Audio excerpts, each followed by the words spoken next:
demands on your time than the so-called professionals. Perhaps you manage multiple writing tasks for varied readers, creating proposals for a steering committee whose members represent diverse interest groups, such as production, sales, purchasing, and finance. Or maybe you write root cause analyses that need to pass through operations, system safety, and internal audit, all of which have unique concerns about business-affecting events.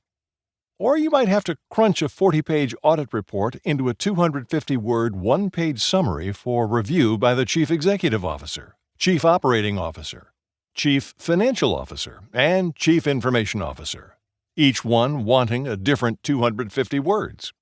Regardless of the situation, few employees get a lot of time to craft such documents. They must write them on the fly. Other challenging writing moments pop up whenever we're not writing strictly by ourselves. For instance, writing for the boss's signature demands a lot of reflection on style. The last time you wrote for her, she expected you to take an aggressive approach, but this time she's asking you to pull back the reins. Sometimes she cautions you about using too much passive voice, but now she wants the exact passive style that you've tried so hard to avoid. What's going on here? Such a situation can create confusion or, worse, shake your confidence and cause you to run behind schedule. Writing collaboratively can lead to heaps of trouble as well. Say your manager has assigned you to write the introduction and conclusion of a lengthy report, and he has pegged two of your teammates to write the body. You may feel virtually helpless until their completed sections come to you, so if they're behind schedule, the time pressures on you will be huge. Making matters worse are the divergent writing styles that each teammate may use, triggering the natural tendency in you to deal with that discrepancy by editing for consistency of style before you even start on your writing task. Those early visions of perfection you harbored quickly become overshadowed by the specter of mediocrity, and you haven't yet written your first word.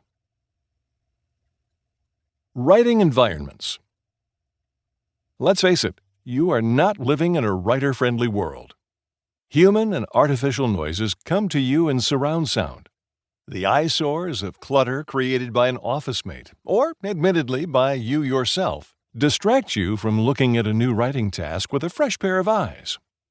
The office is crowded with folders, coffee cups, and keys belonging to no one and with people who shouldn't be there. How can you meet deadlines in such daunting circumstances? The mess of modern times is especially brutal on travelers who try to get their writing done in public places like restaurants, buses, and trains, or in air, rail, and bus terminals. Those loud mobile phone conversations, incoherent public address announcements, screaming music, and 50-inch TV screens screeching pointless words from pitchmen and pundits plague you wherever you go. You can't wait to get to your hotel room where you'll really have some quality, quiet time to write. But by the time you check in and unpack your suitcase for that one-night stay, you surrender to the overwhelming temptation to turn on the TV and lie in bed for the rest of the night. You know that no time is better than now to knock off that proposal or report, yet you long for a good night's sleep. Yes, the Sandman beckons, and what the heck, no one's watching.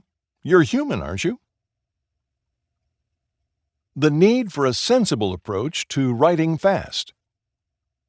This book aims to provide you with useful solutions to break through writer's block, jumpstart the writing process, and stoke your creative flame. If you just can't get started quickly enough, here you'll find the tools to start writing right away. If you struggle through drafts, you will learn plenty of useful tips to write quicker than you already do. If you tend to put off writing assignments until the last moment, only to lament the quality of your finished draft, you'll have a greater awareness of yourself to become more proactive, not only to get started sooner, but also to anticipate and strategize for future projects that have yet to be assigned to you. These sound like huge claims, and they are. But they all depend less on this book than on you. The ideas in this book have worked for many people, including me, but you have to use them and have the right attitude when trying them. Think for a minute about what it really means to write fast. What are we looking for in a fast writer? Words per minute typed?